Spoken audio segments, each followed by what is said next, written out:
Севастополь обстреливали, и нашу деревню обстреливали, хорошо помню. Мы игрались, сзади дома каким-то образом прятались. При мне, когда мы игрались, при мне одному мальчику попала пуля. Его тут же отвезли в поликлинику и уже оттуда мертвые привезли. Когда немцы отходили, а русские наступали, нас мама отвела под горы. Там гор не было, плоскогорье. Почему-то мама думала, все-таки спасет нас от от бомбежки.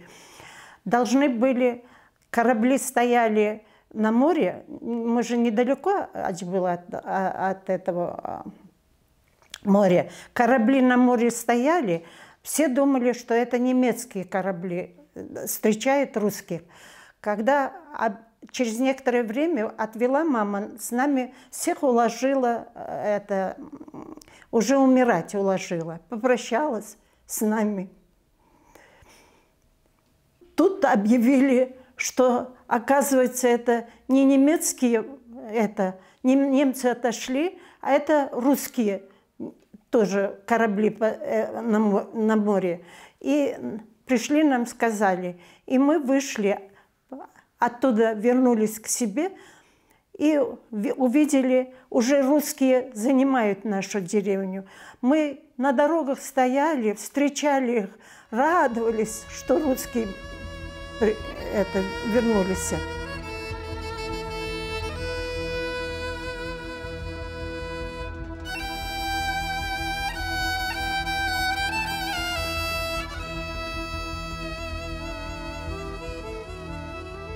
В нашем доме заселился Володя.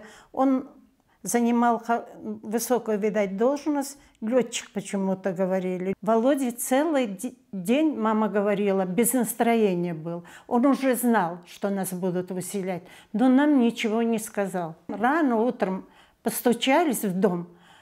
К нам зашли очень такие требовательные солдаты. А мама выносила в руках Коран вместе с письмами моей сестры, которая в 1939 году умерла. И вот один из солдат у мамы забрал этот Коран. И мама расплакалась. Вот этот солдат, наш военный солдат, который жил у нас, Володя, вышел, забрал у них из рук этот Коран вместе с фотографиями. Она очень расстроилась. Единственное, на нас, на всех, одно теплое одеяло взяла она. И, ну, наверное, кое-что одевать из одежды.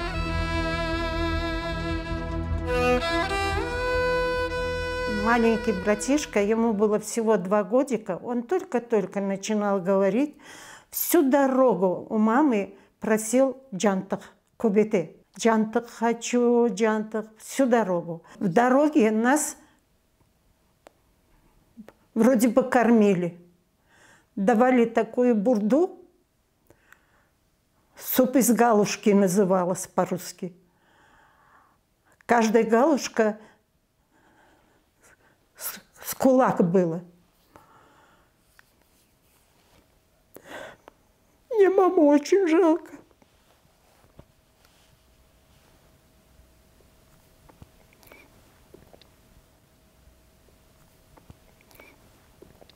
Когда в степях где-нибудь поезд останавливался, она выходила, делала кастрюль, находила какую-то железку, эту лепешку на этой железке пекла.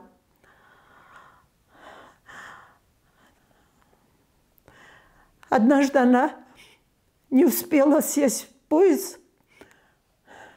Мы так переживали за нее. Потом, в конце концов, видать, на самый задний вагон она села, потом по пути пришла, нашла нас.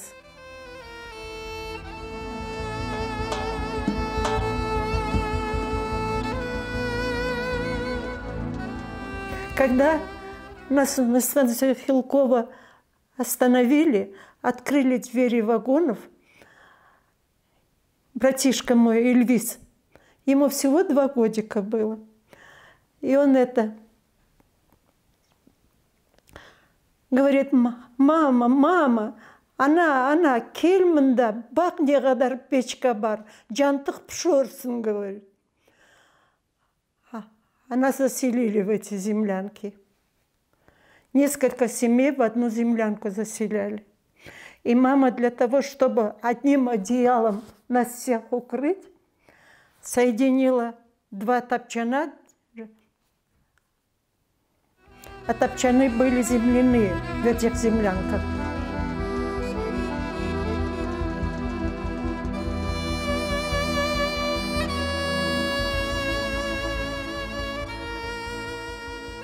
Она, когда начала работать, она пришла, принесла хлеб свежий, испеченный. Я, говорит, сегодня наелась хлеба, и вам, говорит, вот кусочек принесла, буханку или полбуханки, в общем, чего-то принесла она. Вы тоже покушайте. Жили мы проголодь. Еще у нас очень в семье такая порядочность была. Никогда в жизни, если мама распределила, кому чего кушать, никто их еду не трогал и не брал.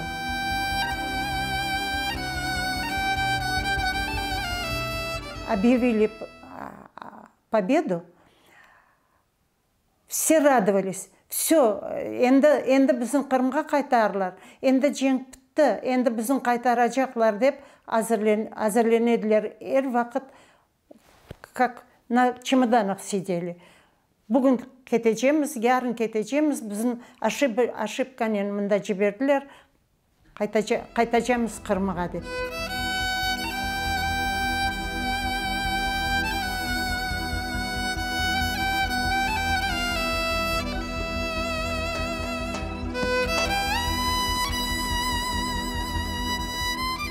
Он нас разыскал уже в Узбекистане, в землянках мы жили, разыскал, и это Коран вместе с письмом моей сестры прислал к нам туда. И написал письмо, говорит: тетя, я, говорит, до сих пор никого в ваш дом не пускал, корову, правда, говорит, забрал, сосед русский, говорит, а в ваш дом я никого не пускал. Я все время думал, что это ошибочная ваша высылка. Все равно вас вернут. Но, говорит, сегодня мы, говорит, уже уходим из деревни. Я, говорит, двери ваши закрыл на замок.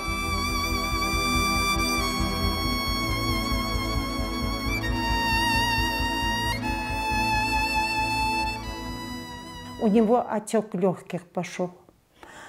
И он, 5 лет ему было, он умер. Папа уже, когда разыскал нас, уже братишки не было. В общем, папа сына своего совсем, мне кажется, не видел.